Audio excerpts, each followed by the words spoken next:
Break के बाद स्वागत है आपका। बढ़ते हैं आगे, बात करते हैं झारखंड में ईडी की कार्रवाई की। दरअसल बोकारो में वन भूमि घोटाले को लेकर ईडी की टीम ने कई ठिकानों पर एक साथ छापेमारी की और इस छापेमारी के दौरान जो जानकारी मिल रही है, ईडी के हाथ इस गड़बड़ी से जुड़े कुछ महत्वपूर्ण साक्ष्य भी लगे हैं। एक हल्का कर्मचारी का नाम सामने आ रहा था जो इन गड़बड़ी में उन बिल्डर्स को सहयोग कर रहे थे जो बुरी नज़र वन भूमि पर डाले हुए थे और उनके विरुद्ध ये कार्रवाई हो रही है। ईडी की टीम ने अलग अलग इलाकों में छापेमारी की है।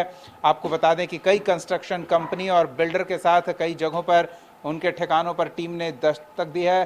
हरिओम टावर स्थित राजवीर कंस्ट्रक्शन के ठिकानों पर ईडी के अधिकारी जांच के लिए पहुंचे हैं। बोकारो में सबसे ज़्यादा 16-17 जगहों पर छापेमारी की जा रही है। बोकारो डीएफओ ऑफिस में भी ईडी के अधिकारी पहुंचे। अंचल कार्यालय में छापा पड़ा है। उमायुष मल्टीकॉम प्राइवेट लिमिटेड के प्रोजेक्ट हेड किशोर किशकू के घर पर छापेमारी हुई है। रैयत इजहार हुसैन और अख्तर हुसैन के उकरीद स्थित घर पर छापा पड़ा है। तेतुलिया में जमीन को लेकर कार्यालय में टीम जांच पड़ताल के लिए पहुंची है।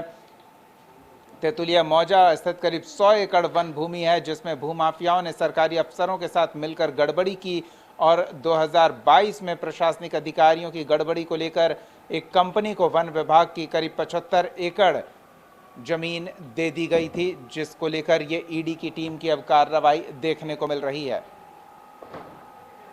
सहयोगी नैयर हैं, सीधे रांची का रुख करते हैं और उनसे जानते हैं। नैयर, जल जंगल जमीन वाला राज्य है जहां जमीन सुरक्षित नहीं है, भूमाफियाओं की नजर गड़ी हुई है और सरकारी कर्मचारियों का उन्हें सहयोग भी मिलता है। ये खुलासा जांच पड़ताल में होता दिख रहा है। ईडी की कार्रवाई को लेकर और क्या जानकारी है आपके पास?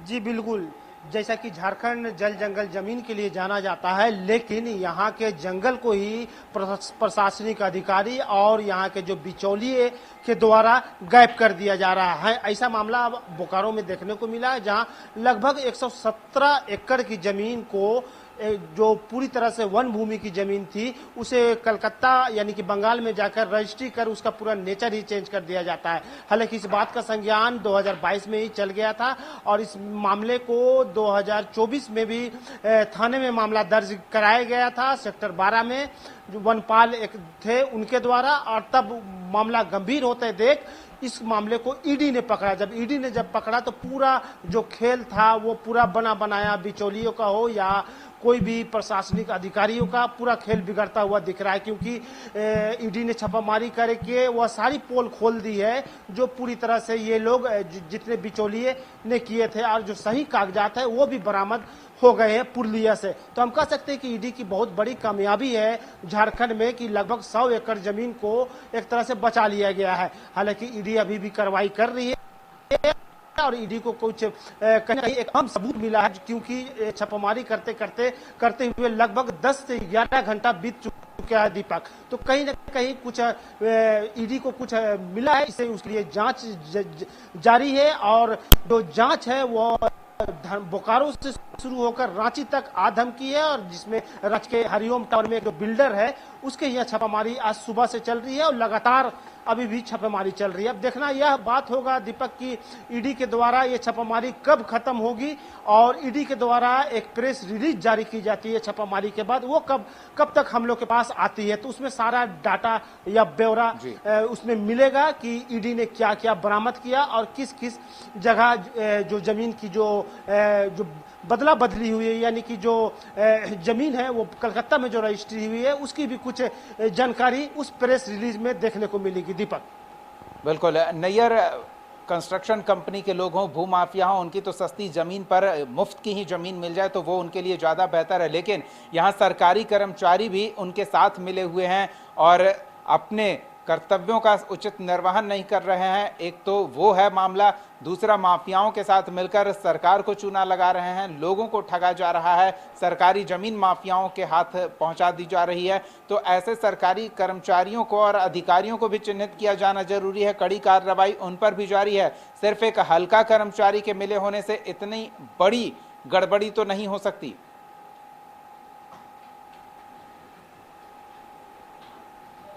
जी बिल्कुल, आपने सही कहा, क्योंकि अभी हाल फिलहाल जो सेना की जमीन मामले में जहां ईडी की दबिश देखी गई थी, उसमें कई हल्का कर्मचारियों को ईडी ने जेल की हवा खिलाई है और कई बिचौलियों को भी जेल की हवा खिलाई है और अभी भी वो लोग जेल में हैं। और ये दूसरा मामला देखने को मिल रहा है जहां वन विभाग की जमीन को दूसरे के नाम से ट्रांसफर कराने में जो सहयोग प्रशासनिक अधिकारी ने किया है या हल्का कर्मचारी जो ने किया, उसको उसे सभी को चिन्हित किया जा रहा है। तो लेकिन कहीं न कहीं जो व्यवस्था, जो सिस्टम हम कह सकते हैं, सिस्टम हमेशा कर्मचारियों के अंडर में रहता है और यही कर्मचारी के द्वारा अगर इस सिस्टम को अगर हैक कर लिया जाए तो आम आदमी कहाँ जाएंगे, ये सबसे बड़ी सवाल है।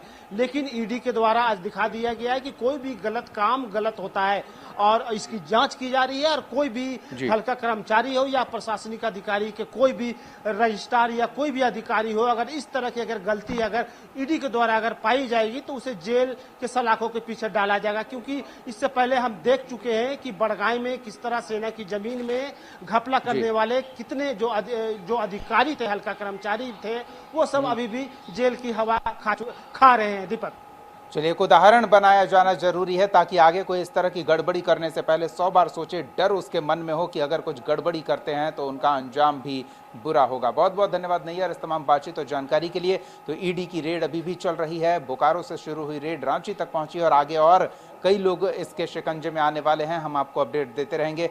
फिलहाल इस खबर में इतना ही। अगली खबर का रुख करते